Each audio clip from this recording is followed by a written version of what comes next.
Magandang umaga sa ating lahat mga papsi. Ako po'y kararating lang.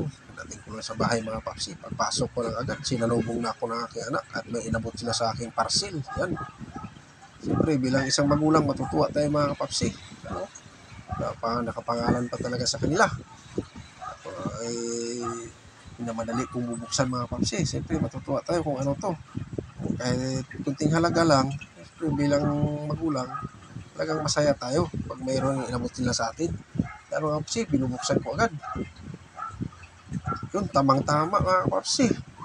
Tamang-tama, gustong-gusto ko. Pantalon mga kapapsi. Yan. Sana kasyang-kasya sa atin.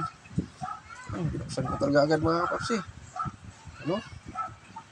Maganda pa yung kulay. Maganda yung pakapili nila. Yan. Oh. Wow, sukat na sukat talaga. Oh, tama lang din yung haba. Tamang-tama. Super excited si Kapapsi. Meron na akong pantalong bago. Pangpasok lang mga Kapapsi. Meron naman tayong pangpasok. Yan po. Ang ganda pa ng kulay. Thank you sa aking anak na nagbigay sa aking surprise na parcel. Yan. Pasalamat sa inyo sa walang sawang suporta nyo sa akin. Makisuyelo rin po ako. Pag-like, share, and subscribe na lang. Hanggang dito na ako. Bye-bye.